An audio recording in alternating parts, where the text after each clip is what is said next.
welcome to Sarah's Stamping Retreat. Today I'm going to be showing you how to create frames using your embossing folders. And to do that I'm going to be using the embossing folder of the month for January 2024.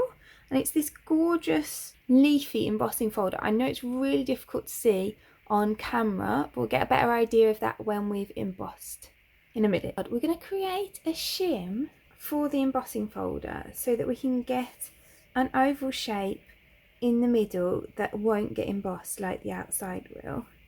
So I've got 2 pieces of cereal packet and I've taped on an oval die, and I'm going to die cut that. I don't think it will probably die cut through the 2 at once, but it will leave an impression on this back one that I can then use to die cut that in exactly the same place, because they need to be in the same place.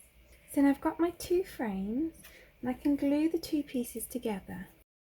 And once you have made this, then obviously you can use it again and again, because it's just going to be a shim and you can use it with all different embossing folders. And you can also use the reverse, so the pieces that you've cut out of the middle, to get just an oval of embossing in the same way. So we've got those 2 pieces glued together. So here's our frame made from our cereal packets, and I can add that to the back of my embossing folder. I'm just going to use some low tack tape to do that. And then I'm going to add a piece of this green cardstock that's the same size as the frame, so it's like an A6 size, into there.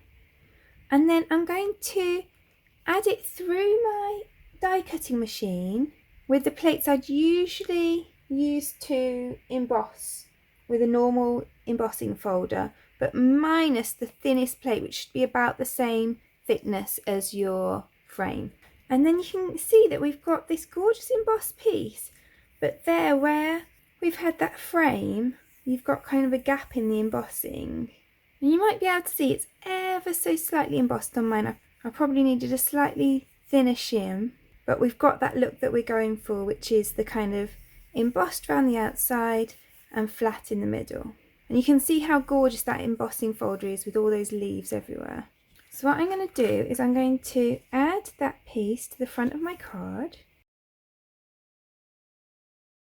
And this embossing folder is just one of a whole heap of kits of the month that Spellbinders do, which I think are really good value.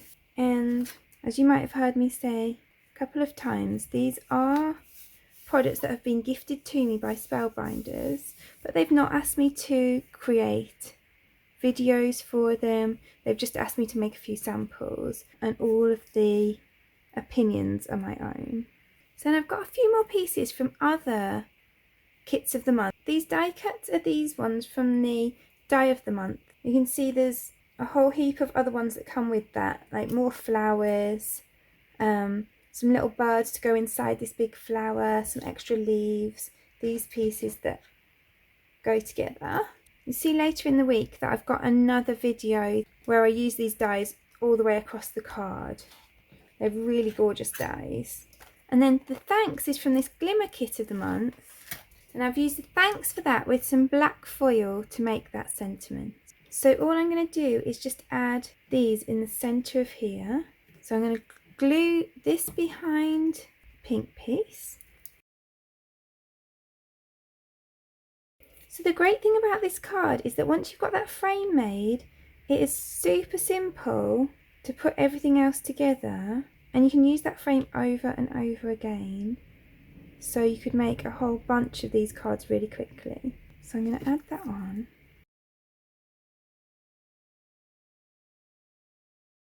And having that kind of frame around the outside, not in the middle, I think really helps the flower to stand out, because it doesn't look really busy behind it. Then I'm just going to add some foam pads behind my sentiment. And I'm going to add that across there. Now we've just got this really pretty simple thank you card.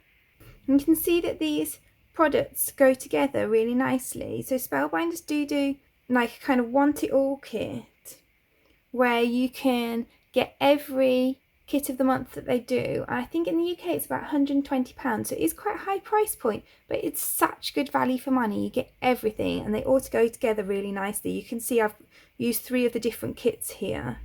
So if that is something you're thinking about, it is really good value for money.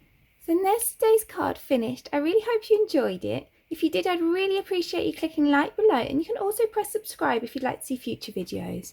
If you press the bell button and select all, then YouTube will also notify you when I've got a new video available. All of the products that I've used for today's card are listed in the description below, and there's also a link there to my blog where you can find a picture supply list if that helps you find what you're looking for. Thank you so much for joining me today. I hope to see you again soon.